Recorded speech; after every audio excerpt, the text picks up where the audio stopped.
Welcome back to the Real Fake Pizza channel. In today's episode, we're going to do some experimenting. Let's say you don't have any fancy pizza flour nearby, but you do have some bread flour with a 12 to 13% protein content. Is that good enough to bake a Neapolitan pizza? Let's find out. To get a comparative result, let's use the same recipe as last time. After measuring out the flour, icy water, and yeast, start mixing. Remember to keep the salt and save a bit of water to add at the end. After 10 minutes of mixing, the ice cubes have melted and the dough is starting to come together nicely. So crank up the speed and mix for a few more minutes. It's approaching our target temperature where the yeast activates, so add the salt and the rest of the water and finish mixing at 23 degrees Celsius. I added some olive oil as well, but it's optional. After 15 minutes of mixing, the dough ball starts to look like a nice pumpkin, just as it should. We're at the right temperature, so mixing is done. Now let it rest for 20 minutes. Time's up for some stretch and fold exercises. Okay, so I can already tell the dough feels a bit weaker than last time. You can't stretch it too wide without it tearing. It's a sign of a weaker gluten structure, but it's not the end of the world. I'll just stretch it as wide as I can, fold it, and form it into a ball. I could do this once or twice more to build up the dough strength, but I'm curious to see how this flour compares directly with Caputo. After the 4-hour rest, it's time to portion the dough and form it into balls. I'm using the same technique as last time. With this step, dough making is complete. Now we cover them and let them proof at room temperature until baking tomorrow. Okay, so the dough balls have risen nicely, but the texture appears slightly different and feels stickier than usual. I even messed up the first one when I took it out. This can happen at any time, but don't worry. Just reshape it into a round form and create the pizza base. First, flatten the middle and push the air toward the crust.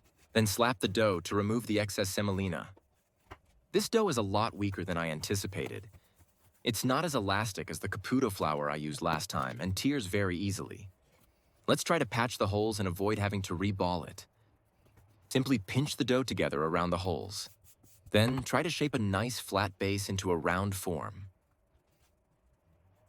If it doesn't work, just fold it back into a ball and let it rest for another 1 to 2 hours before trying again. Now I know the dough is weak, so I'll be more careful with the second ball. Let's see how that one shapes. I'm flattening the middle, then giving it a few gentle slaps and making some adjustments to the shape. Here we go. This one already looks better than the first. Third time's the charm. Let's see how the last one turns out. As you can see, high protein content isn't everything. If the flour is milled too coarsely, the dough won't have the same strength as with fine milling.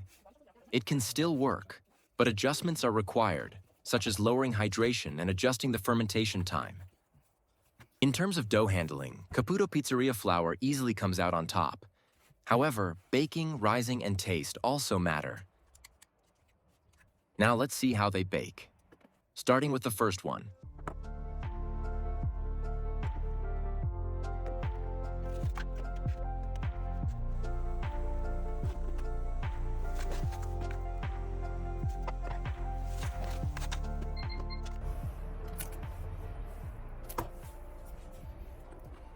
Baked it half a minute longer than last time. The crust rose well, but the color is a bit light, and the inside appears slightly undercooked and a bit watery. But let's see how the second one turns out.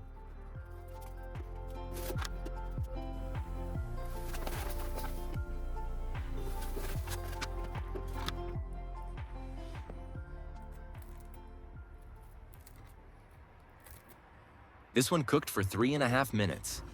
The color is still a bit lighter than I'd like, but the rest is okay. Maybe the third one will be the winner. Let's see.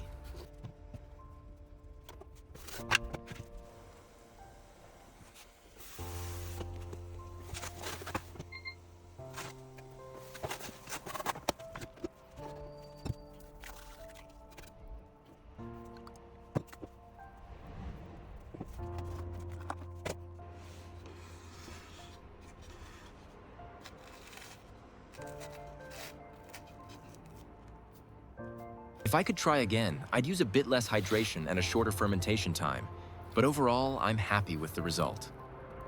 I could have used a bit less tomato and a bit more cheese, but they all look good. The last one is definitely the best in terms of baking. The bottom and the crust look great. Listen to this crunch.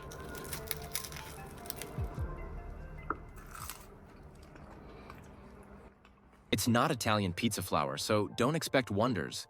But if you only have bread flour, you can still use it for making pizza. And there you have it, pizza baked with bread flour. It turned out pretty well. If you enjoyed this video, please hit the like button and leave a comment on what I should try next time. Don't forget to like and subscribe for more pizza adventures. Thanks for watching, and happy baking!